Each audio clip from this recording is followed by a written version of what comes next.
நான் என்னோட அம்மா சித்தியோட வந்துட்டு இருந்தேன் ட்ரெயினில் தூங்கிட்டு இருந்தேன். சடனாக யாரோ பேக்கை ஃபுல் பண்ணி காலையில் 6 மணிக்கு ஓடுற மாதிரி இருந்துச்சு. நான் எழுந்து துரத்திட்டு போனேன், பிடிச்சிட்டேன், நானே அவரை பிடிச்சிட்டேன். அவர் என்னோடய ஹேண்ட்பேக்கை அவரோட பேக்குள்ளே வச்சு வெளியில் த்ரோ பண்ணிட்டார் ரன்னிங்கில் இருக்க ட்ரெயினில். நான் கத்தி எல்லா பேசஞ்சர்ஸும் கூப்பிட்டு செயினை புல் பண்ணி நானும் அம்மாவும் கீழே இறங்கி ட்ராக்கில் ஓடி போய் நாங்கள் அந்த பேக்கை எடுத்துகிட்டு அங்கேருந்து எலக்ட்ரிக் ட்ரெயின், இந்த ட்ரெயின் போயிடுச்சு, எலக்ட்ரிக் ட்ரெயின் பிடிச்சி சென்ட்ரல் வந்து கம்ப்ளைண்ட் பண்ணி ஃபைல் பண்ணியிருக்கேன்.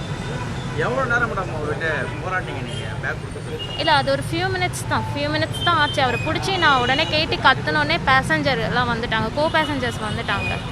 வந்து அவங்க பிடிச்சிட்டாங்க. அவர் உடனே வெளில த்ரோ பண்ணோடனே நான் சடனாக செயின் புல் பண்ணிட்டேன். எந்த கோச்சில்? நான் S8. ஏசி கோச்சா? இல்லை நார்மல் கோச், ஸ்லீப்பர் கோச் தான். எவ்வளோ தூரம் அந்த ஓடி போய் நீங்கள் பை எடுத்தீங்கன்னு சொன்னாங்க? எவ்வளோ தூரம்? அது ஒரு ஆஃப் டு 1 கிலோமீட்டர் இருக்கும். 1 கிலோமீட்டர். அது ட்ரெயின் ரன்னிங்கில் இருந்தனால முன்னாடியே அவர் கீழே போட்டுட்டார். இந்த ட்ரெயினும் மூவ் ஆகிடுச்சு, நானும் அம்மாவும் இறங்கிட்டோம். சரி, அவரை வந்து 2 விமன் போலீஸ் கிட்ட ஹேண்ட் ஓவர் பண்ணிட்டு தான் நானும் அம்மாவும் தனியாகவே அந்த ட்ராக்ல அவ்வளோ தூரம் ஓடி போய் அவர் பேக்கை எடுத்து திறந்து பார்த்தப்போ என்னோட ஹேண்ட் பேக் இருந்தது. இந்த சம்பவத்துக்கு அப்புறம் நீங்கள் பயணம் பண்ணுற பெண்களுக்கு என்ன மாதிரியான விஷயங்கள் என்ன சொல்கிறேன்னா, ரொம்ப ஸ்ட்ராங்காக இருக்கணும். இன்னொன்று, தூங்குறதுக்கே இனிமேல் எனக்கே ட்ரெயினில் போகிறதுக்கே பயமாக இருக்கும். தூங்குறதுக்கும் பயமாக இருக்கும்ல. ஏன்னா இந்த மாதிரி நடக்கும்னு யாருமே நினச்சி ட்ரெயினில் ஏற மாட்டோம். இன்னும் நிறைய நடந்துகிட்ருக்கு லேடிஸ்க்கு.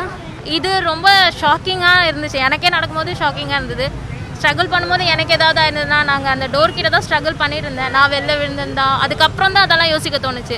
அந்த நிமிஷத்தில் எனக்கு எதுவுமே யோசிக்க தோணலை. அந்த என்னோடய பேக் விழுந்துருச்சு, அதை எடுக்கணுன்ற ஒரு தைரியத்தில் நானே அவரை பிடிச்சி எல்லாமே பண்ணிட்டேன். நீங்கள் அவர்கிட்ட பை கேட்டோன்னா அவர் என்ன ரியாக்ஷன் பண்ணார்? அவர் கொடுங்கன்னு சொல்லி நான் உடனே எழுந்து ஓட ஆரம்பிச்சிட்டேன். அவர் டக்குன்னு அவர் பையில் வச்சு க்ளோஸ் பண்ணிட்டாரு. கொடுங்கன்னு ஸ்ட்ரகிள் பண்ணப்போ கொடுக்கல. அப்போ நான் கத்தினோடனே வாட் ஹேப்பன்னு ஒரு பேசஞ்சர் கேட்டார். நான் ஹீ ஸ்டோல் மை பேக்குன்னொடனே அவரும் பிடிச்சோடனே அவர் வெளில தூக்கி போட்டுட்டு நான் அவர் பேக்கை பிடுங்கி போட்டேன்ற மாதிரி சொன்னார். சொன்னார். நான் ஏன் திருட போகிறேன்னு கேட்டார். இல்லை, அதெல்லாம் எதுவுமே சொல்ல. நான் அவர் பேக்கை பிடுங்கி போட்டேன்ற மாதிரி தான் சொன்னார். வேறு எதுவும் சொல்ல. நான் எதுவுமே அவர் பற்றி யோசிக்கல. நான் செயின் புல் பண்ணி நானும் அம்மாவும் இறங்கிட்டோம்.